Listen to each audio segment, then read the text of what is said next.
Hello students, आज के इस वीडियो में हम पढ़ेंगे कक्षा 4 हिंदी का प्रथम अध्याय सुखधाम।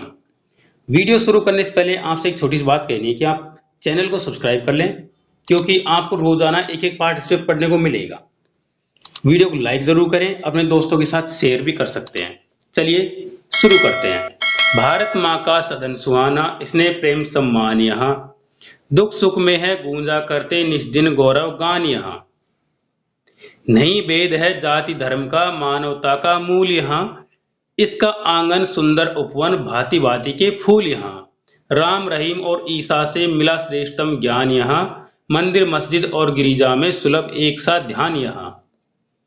सदा मित्र बन हाथ बढ़ाते, नहीं बैर का नाम यहाँ, अपने हित से पहले करते हम पर हित के काम यहाँ। भारत अपना स्वर्ग मनोहर, कण कण भरा ललाम यहाँ, बहे नेह की निर्मल सरिता, सबका है सुख धाम यहाँ। यहाँ पर कुछ शब्द ऐसे हैं जिनका अर्थ हमें सीधे सीधे समझ में नहीं आता, इसलिए हम शब्दों का अर्थ भी समझेंगे। यहाँ पर निशी का मतलब होता है रात, बैर का मतलब दुश्मनी, स्नेह मतलब प्रेम भाव, श्रेष्ठतम मतलब सबसे अच्छा, मनोहर का मतलब मन को हरने वाला, सुखधाम सुख का स्थान, उपवन बगीचा, सदैव हमेशा, सुहाना सुंदर लगने वाला, सुलभ सरलता से प्राप्त, सरिता नदी, परहित दूसरों की भलाई, ललाम सुंदर। उच्चारण के लिए कुछ शब्द दिए गए हैं जैसे सम्मान, सुंदर, भांति भांति, श्रेष्ठतम, ज्ञान, ध्यान, बैर, यहाँ, मंदिर, मस्जिद, ईसा। चलिए कुछ छोटे छोटे प्रश्न हैं जिनके उत्तर हमको देने हैं। हम सुख दुख में किसका गान करते हैं?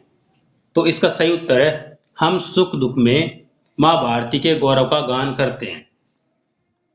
दूसरा प्रश्न, भारत मां के आंगन में कैसे फूल खिले हैं? तो सही इसका उत्तर है भारत मां के आंगन में सुंदर फूल खिले हैं।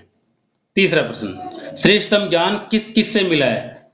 तो यहां पर इसका उत्तर है श्रेष्ठतम ज्ञान राम रहीम और ईसा से मिला श्रेष्ठतम ज्ञान यहाँ। तो यहां पर राम रहीम और ईसा।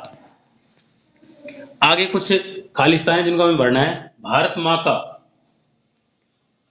सदन सुहाना, स्नेह प्रेम सम्मान यहाँ, सुख दुख में है गूंजा करते निज दिन गौरव गान यहाँ। तो ऊपर जो चार अक्षर दे रखे उनमें से एक एक उठाकर यहाँ पर लिखना है। आगे छोटे छोटे प्रश्न है। सुलभ एक साथ ध्यान यहाँ का आशय क्या है? सुलभ मतलब सरलता से ध्यान यहाँ पर प्राप्त हो जाता है। सुख का धाम किसे कहा गया है? भारत भूमि को सुख का धाम कहा गया है। चौथा प्रश्न, भारत माँ के आंगन को सुंदर उपवन क्यों कहा जाता है? क्योंकि सुंदर उपवन में सुंदर सुंदर फूल खिले रहते हैं। इसी प्रकार भारत माँ की पवित्र धरती पर भी यहाँ पर सभी प्रकार के लोग रहते हैं, सभी सुंदर सुंदर लोग रहते हैं, इसलिए भारत माँ के आंगन को सुंदर उपवन कहा गया है। अगला प्रश्न, हमारे देश को धरती का स्वर्ग क्यों कहा जाता है? हमारे देश को धरती का स्वर्ग इसलिए कहा जाता है क्योंकि यहाँ सभी प्रकार के लोग रहते हैं, सभी प्रकार की वनस्पतियां भी हैं, सभी प्रकार के जीव जंतु सुख के साथ रहते हैं। अगला प्रश्न, सुहाने सदन की क्या विशेषताएं होती हैं? बताइए। सुहाने सदन मतलब एक अच्छे घर की क्या विशेषताएं होती हैं?